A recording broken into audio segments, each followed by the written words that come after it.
अच्छे लोगों के साथ बुरा क्यों होता है? आप लोगों ने महसूस किया होगा कि जो लोग अच्छे कर्म करते हैं वो हमेशा परेशान रहते हैं, वही जो लोग बुरे कर्म करते हैं वो खुशहाल जिंदगी जी रहे होते हैं। अच्छे कर्म करने वाले परेशान होते हैं कि आखिर हमें इतनी परीक्षा क्यों देनी पड़ रही है, जबकि जो अधर्म की राह पर चल रहे होते हैं वो खुश हैं और ज़िंदगी का लुत्फ़ उठा रहे हैं।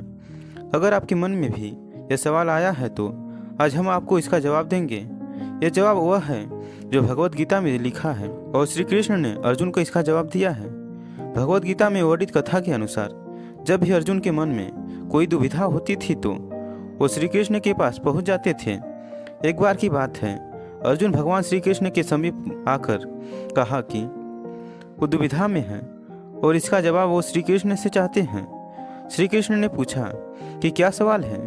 अर्जुन ने कहा, मुझे यह जानना है कि अच्छे लोगों के साथ हमेशा बुरा क्यों होता है, वही बुरे लोग खुशहाल जिंदगी जी रहे होते हैं। अर्जुन के मुख से ऐसी बातें सुनकर श्री कृष्ण मुस्कुराए और कहा, मनुष्य जैसा सोचता है और महसूस करता है वैसा कुछ नहीं होता है, बल्कि अज्ञानता की वजह से वो सच्चाई नहीं समझ पाता है। अर्जुन श्री कृष्ण की यह बात समझ नहीं पाए। इसके बाद श्री कृष्ण ने क्या कहा वह जानते हैं। श्री कृष्ण ने अर्जुन से कहा, पार्थ तुम्हें एक कथा सुनाता हूँ, उसे सुनकर तुम समझ जाओगे कि हर प्राणी को कर्म के हिसाब से ही फल मिलता है। प्रकृति हर किसी को अपनी राह चुनने का मौका देती है। अब वह मनुष्य की इच्छा पर निर्भर करता है कि उसे धर्म की राह चुननी है या फिर अधर्म की। कथा शुरू करते हुए श्री कृष्ण ने कहा, एक नगर में दो पुरुष रहा करते थे। एक पुरुष व्यापारी था जिसके जीवन में धर्म का बहुत महत्व था। वो पूजा पाठ में यकीन रखता था, वो हर रोज मंदिर जाता था और दान धर्म भी करता था और हर रोज भगवान की पूजा करता था। वही दूसरा पुरुष बिल्कुल विपरीत था। वो हर रोज मंदिर तो जाता था लेकिन पूजा करने नहीं, बल्कि मंदिर के बाहर से जूते चप्पल चुराने जाता था। उसे दान और धर्म से कोई लेना देना नहीं था। समय बीतता गया और एक दिन बहुत जोर से बारिश हो रही थी। इस वजह से मंदिर में पुजारी के अलावा कोई नहीं था। यह बात जब दूसरे पुरुष को पता चली तो उसने कहा कि यह सही मौका है मंदिर का धन चुराने का। पंडित से नजर बचाकर उसने मंदिर का सारा धन चुरा लिया। उसी समय धर्म कर्म में विश्वास रखने वाला व्यक्ति भी मंदिर पहुंचा। दुर्भाग्य से मंदिर के पुजारी ने उसे ही चोर समझ लिया। चिल्लाने लगा। वहां लोग एकत्र हो गए और उसे बहुत मारा। किसी तरह से बचते बचाते वहां से निकला तो दुर्भाग्य ने उसका साथ वहां भी नहीं छोड़ा।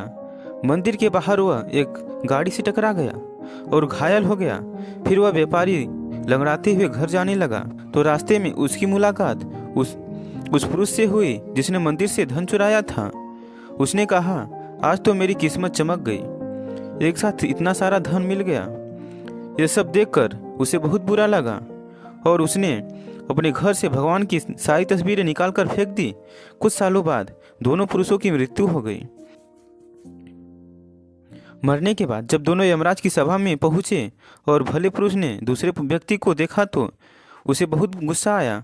उसने क्रोधित होकर यमराज से पूछ ही लिया, मैं तो हमेशा अच्छे कर्म करता था, दान धर्म पर विश्वास रखता था, उसके बदले जीवन भर मुझे अपमान और दर्द ही मिला और इस व्यक्ति को नोटों से भरी पोटली, आखिर ऐसा भेदभाव क्यों?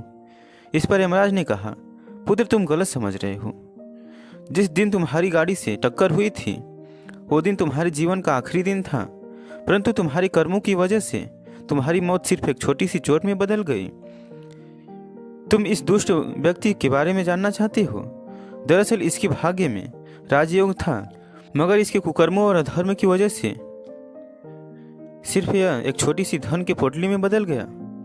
कथा सुनाने के बाद श्री कृष्ण अर्जुन से कहते हैं, पार्थ क्या अब तुम्हें तुम्हारे सवालों का जवाब मिल गया? ऐसा सोचना कि भगवान तुम्हारे कर्मों को नज़रअंदाज कर रहे हैं, यह बिल्कुल भी सत्य नहीं। भगवान हमें कब क्या किस रूप में दे रहे हैं मनुष्य को समझ में नहीं आता है, मगर अब अच्छे कर्म करते रहें तो भगवान की कृपा हमेशा बनी रहती है। इसलिए अपने अच्छे कर्मों को बदलना नहीं चाहिए, क्योंकि उसका फल हमें इसी जीवन में मिलता है। इसीलिए मनुष्य का फर्ज है कि वो हमेशा अच्छे कर्म करते रहें, क्योंकि श्री कृष्ण ने गीता में बताया है कि किसी के द्वारा किया गया कर्म बेकार नहीं जाता है। चाहे वो अच्छा कर्म हो या फिर बुरा, उसको उसके कर्मों का फल मिलता ही है।